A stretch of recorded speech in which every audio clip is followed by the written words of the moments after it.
दोस्तों, आज के इस वीडियो में हम सीखेंगे उम्र निकालना। जैसा कि दोस्तों, अगर किसी का डेट ऑफ बर्थ पता हो तो आज की तारीख में किसी भी समय पर हम उसका जन्म तिथि यानी कि डेट ऑफ बर्थ निकाल सकते हैं कि आखिर उसका उम्र कितना है। बस आपको डेट ऑफ बर्थ पता होना चाहिए और आज की तारीख जो है उसमें हम घटाकर उसका आंसर निकाल सकते हैं। तो किस तरीके से निकाला जाता है वही इस वीडियो में हम सीखेंगे। चलिए दोस्तों, बिना देर के वीडियो को शुरू करते हैं और डेट ऑफ बर्थ निकालना सीखते हैं। तो यहाँ पर सबसे पहले आप ध्यान से देखिए, यहाँ पर दिया गया है डेट ऑफ बर्थ क्या है, 15 जनवरी 2002। किसी का डेट ऑफ बर्थ है जो कि 15 जनवरी 2002 है। आज की तारीख समझ लीजिए, हम मान लेते हैं 28 फरवरी 2025। अभी फरवरी आने वाली है, फिर भी मैं बता देता हूँ कि मान लेते हैं कि 28 फरवरी 2025 है। ठीक है, तो बताना है कि उस दिन में इसका कितना उम्र हो जाएगा, कितने महीने का कितने दिन का हो जाएगा। तो कैसे निकालेंगे, तो चलिए पहले ये वाला सवाल देखते हैं, उसके बाद एक दूसरा भी सवाल है उसको भी हम देखेंगे। तो बहुत ही आसान है, सिंपल सा। आज की तारीख को ऊपर लिखना है और डेट ऑफ बर्थ को नीचे लिखना है, जैसा कि यहाँ पर लिखा गया है। उसके बाद हम क्या करेंगे, दिन को दिन के सामने, माह को माह के सामने, वर्ष को वर्ष के सामने, इस तरीके से लिख लेंगे। अब हम करेंगे क्या, दिन में से दिन को घटाएंगे, माह को माह में से घटाएंगे और वर्ष में से वर्ष को घटाते हैं। तो 28 दिन में से 15 को घटाना है। हम कहाँ शुरू करते हैं, दिन की तरफ से शुरू करते हैं, यानी इस तरह से, इस तरफ से पहले दिन को घटाएंगे, उसके बाद माह को, फिर लास्ट में वर्ष को घटा देंगे।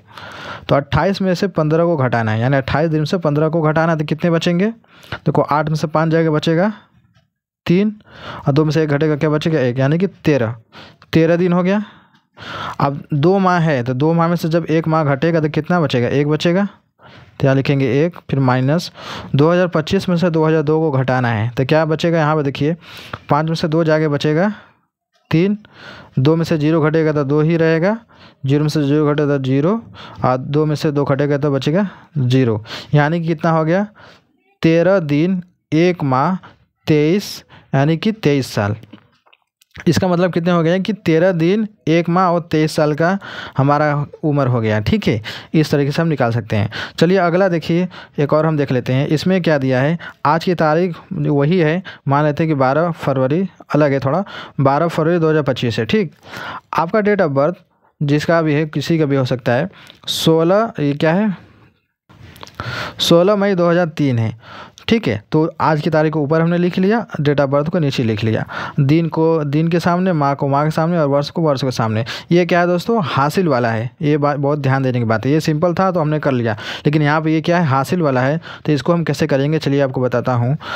देखिए 12 में से 16 को घटाना है तो मुमकिन है नहीं, क्योंकि ऊपर वाला बड़ा होना चाहिए, नीचे वाला छोटा होना चाहिए, तब जाकर घटता है। तो क्या करेंगे, यहाँ पर यही ध्यान देने की बात है।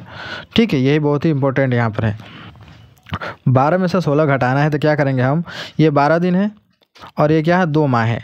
तो 12 क्या करेगा, माह से उधार मांगेगा। ठीक है, तो 12 गया माह के पास, तो ये दूसरा महीना है, यानी कि फरवरी का महीना दूसरा है, फरवरी का महीना। तो फरवरी में कितने दिन होते हैं, 28 या फिर 29 दिन होते हैं।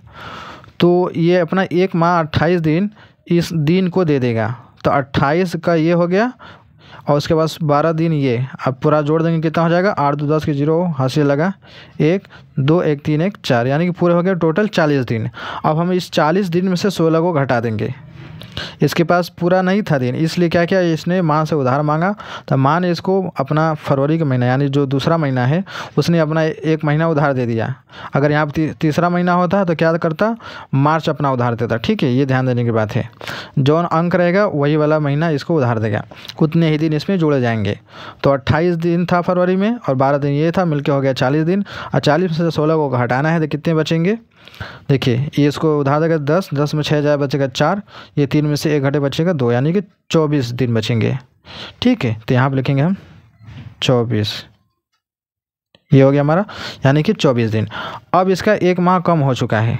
ठीक है, अब एक यहाँ पर सिर्फ 1 बचा है, यहाँ पर सिर्फ बचा 1 माह, क्योंकि 1 माह इसने उधार दे दिया था। अब 1 में से 5 को घटाना है, तो ये तो मुमकिन है नहीं, 1 में से तो 5 नहीं घटेगा। तो ये क्या करेगा, अब ये भी माह जो है वर्ष के पास जाएगा, यानी कि 2025 के पास पहुँचेगा। ठीक, इसके पास सिर्फ 1 माह है। और 2025 कितने, यानी 1 साल कितने होते हैं, 12 महीने के होते हैं। कितने महीने के होते हैं? 12 महीने के होते हैं। तो इसके पास सिर्फ 1 माह है, तो ये साल जो है इसके 1 साल पूरा अपना इसको उधार दे देगा। तो इसका जो 12 महीना इसमें जुड़ जाएगा, तो 12 महीना ये प्लस 1 महीना ये वाला मिलकर हो जाएंगे पूरे 13 महीने। अब 13 महीना है, अब 13 महीना में से 5 महीनों को घटा देंगे तो क्या बचेगा हमारा? 8 महीना बचेगा। ठीक है, तो यहाँ पर लिखा जाएगा 8। अब देखिए 2025 ने 1 साल अपना उधार दे दिया था, इसलिए इसका क्या बचेगा? सिर्फ अब 2024 बचेगा। कितना बचेगा? सिर्फ 2024। अब 2024 में से 2003 को घटाना है। ठीक है, 2024 में से 2003 को घटाना है, तो 4 में से जब 3 जाएगा क्या बचेगा? 1। 2 में से 0 घटेगा बचेगा 2, 0 में से 0 घटेगा 0, 2 में से 2 घटेगा बचेगा 0, यानी कितने बचेगा यहाँ पर? 0 0 2 1, यानी कि टोटल कितने हो जाएंगे? 24 दिन, 8 माह और 21 साल। यानी जिसका ये डेट ऑफ बर्थ है, किसी का भी हो सकता है, उसके पूरे 21 साल हो जाएंगे और 8 माह और 24 दिन हो जाएंगे। तो इस तरीके से हम क्या करते हैं? उम्र निकालते हैं। तो मैं उम्मीद करता हूँ आप लोगों को समझ में आया होगा। तो वीडियो अच्छी लगे तो वीडियो को लाइक करना ना भूलिएगा। चैनल पहले बार सब्सक्राइब कर लीजिएगा। चलिए मिलते हैं एक नए वीडियो में।